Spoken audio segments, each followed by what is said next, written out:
diferite de la regizor, iar când vezi în sala de la Berlinale Palat, când ajungi, de fapt, să vezi filmul, după o serie de vizionări, când ajungi să vezi filmul cu 1600 de spectatori, este o senzație extraordinară și simți, de fapt, reacțiile și foarte diferite, și de uimire, și de râsete. Deci am descoperit, de fapt, în sala aia enormă și pe ecranul ăla foarte mare, că are și niște elemente amuzante și de umor și da, este o senzație foarte frumoasă, mai ales că eu am mai fost la Berlinală cu alte ocazii, cu un alt statut, dar faptul că e pentru prima dată, de fapt, când am ocazia să ajung la Berlinală cu un film la care am lucrat și cu un proces de casting care a fost foarte special. Ce vrei să spui când zici că a fost special?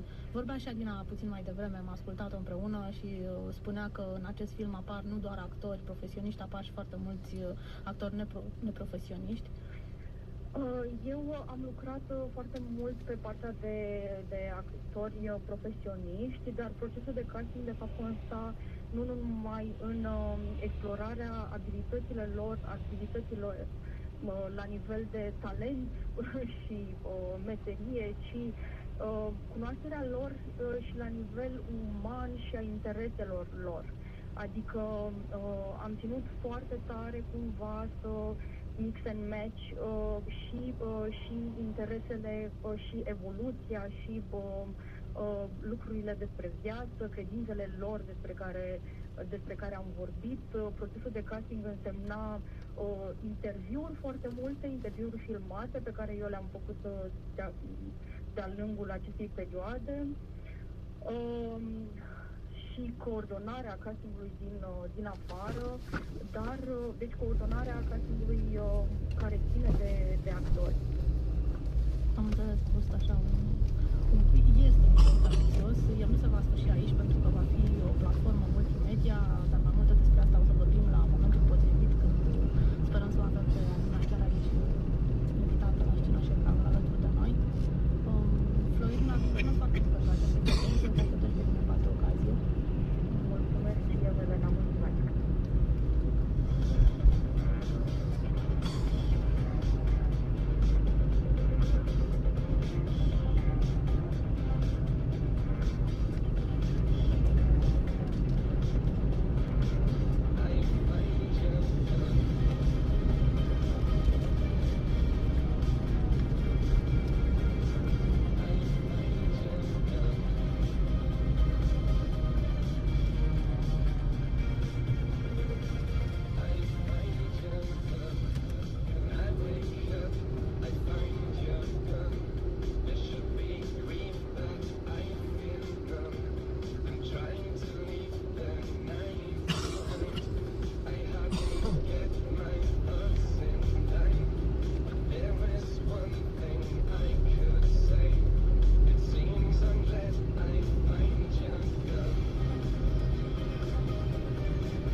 Berlinale. Cum a fost ediția aceasta? A fost o ediție atipică. A început cu un desen animat care a luat premiul pentru reține până la urmă al Wes Anderson. A început în ajunta câinelui cu insula câinilor, care e un film absolut adorabil. A fost cu foarte multe discuții, tocmai pentru filmul care a luat Ursul de Aur, respectiv cel românesc, Taciminov, chiar dacă are un titlu englezesc, care e un film foarte special, exemplu special. Juriul a decis că era de departe cel mai original, asta cu justificarea lor, că e cel mai original și că tratează altfel problema intimității, a relațiilor dintre oameni, încercând oarecum să ignore poate părțile mai greu de suportate de către public, adică intrarea asta foarte brutală în viața oamenilor și în viața unor oameni care și așa au niște probleme, fie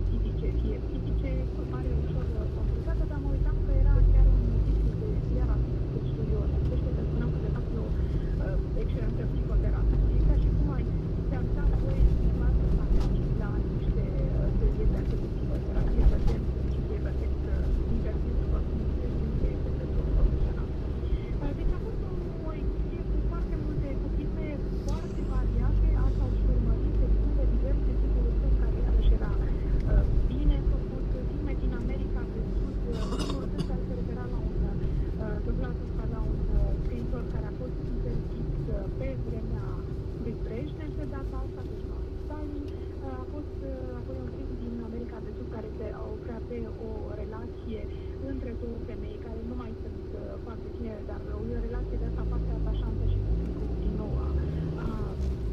a vibrat și la treaba asta. O să știți că acolo este un festival care se oprește la chestiuni politice și la chestiuni de drepturile omului, indiferent din ce minorități ar face parte respectiv. S-au regăsit foarte multe femei în palmares, pare așa o ediție feminină anul acesta a Berlinale. Și feministe, Și feministe. Era atât de s-au scris la MeToo, au fost întâlniri și pe subiectul ăsta, dar acum trebuie să recunoaștem că și poloneza care iarăși a câștigat și chiar a spus, mă bucur că eu sunt femeie, sunt regizoare, a câștigat și în același an cu Jode, deci totdeauna femeile au fost foarte prezente acolo, deși dacă stai să le nume, nu sunt chiar, dar nu sunt încă nici măcar la jumătate față de bărbați, dar oricum este cu totul altceva față de, să zicem, la americani și inclusiv la fetele care au rămas în final la Oscar, unde și acolo am stat ceva femei, dar sigur că la Berlin au fost și mai multe și care majoritatea asta nu vor să facă în evidență chestia asta, tocmai vor să spună că ele sunt regizoare, că sunt regizori, că sunt creatori. Nu neapărat ne dați un premiu pentru că suntem femei, adică și asta este, nu e fericit de discuția. Și că asta nu are gen și exact. Remarc și că s-a vorbit despre asta, inclusiv Adina Pinzilie, într-un interviu mai vechi, spunea despre genul filmului, că nu vrea să fie încadrat într-un gen sau altul, pentru că crede în fluiditatea genurilor și dau foarte mare dreptate. A fost foarte greu să-l încadreze cineva.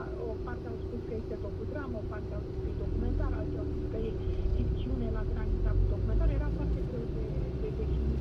În orice caz, există câteva imagini, chiar imaginea ea,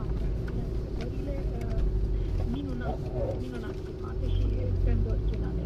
Celelalte, cred că sunt ușor prea explicite pentru mine. Și probabil vor fi și pentru publicul din România. Lumea se va împărți în două categorii, așa cum deja s-a împărțit. Important e să-l vadă.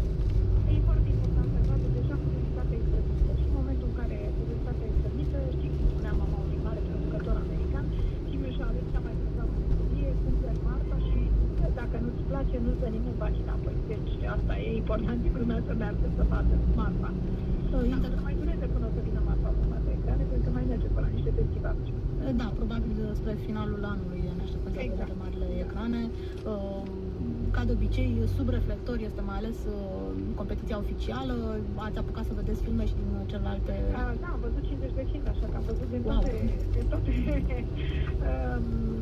din toate secțiunile. Am văzut filmul lui Poroboi, care este absolut remarcabil și intră din nou, e singurul care intră acum rapid din nou marcă de piesă mai de ecrane, Fotbal Infinit, care are un umor infinit și așa cum știe numai el să facă cu subtilitatea necesară și cu fotbalul, că intră foarte aproape de o martie mai multă chestia asta. Am văzut filmul Lemonade al Joanei Uicaru, care va veni probabil spre toamnă și care se întâmplă în America, apropo de emigrări și de problemele de emigrări de acolo. Mărturisesc că aș vrea să fie ceva mai optimist. Sau vorba unei fetițe, dacă nu e cu happy end, de ce mai e film? Reținem aceste două titluri pentru că ne apropiem de final, chiar trebuie să încheiem acum. Irina Margareta Nistor, vă mulțumesc încă o dată că ați fost alături de noi. Vă așteptăm și pe altă ocazie. Întotdeauna sunteți binevenite la ședință. Da, vin Oscarurile pe 4. Vin Oscarurile pe 4. Abia așteptăm să vorbim, să le despicăm aici. Așa e. Cu drag, o zi bună vă doresc.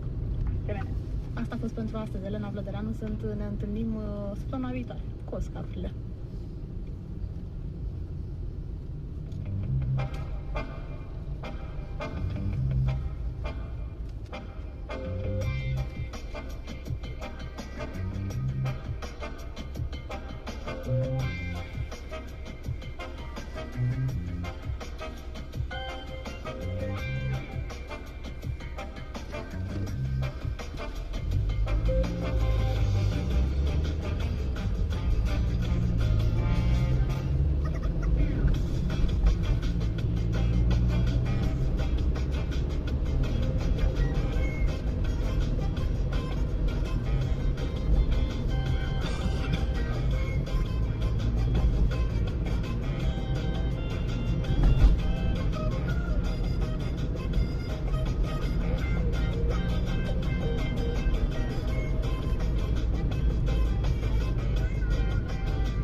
cultural. Ediție cu amintiri, confesiuni, umor, tragedie, poate un stand-up music autobiografic la întâmplarea playlistului, care are multe de spus astăzi oner și online aici la Radio România Cultural, cu lungirea de pe Facebook disponibilă accesărilor like ori unlike. Un sound complex, spectaculos, povestit însă simplu. Corina Rădău este numele meu, bine v-am găsit!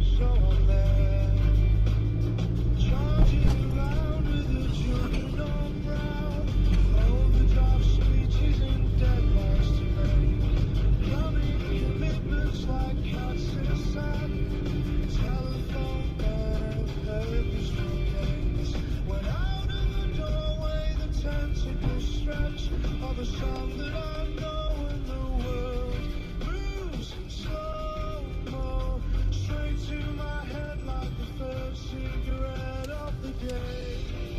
And it's you, and it's me.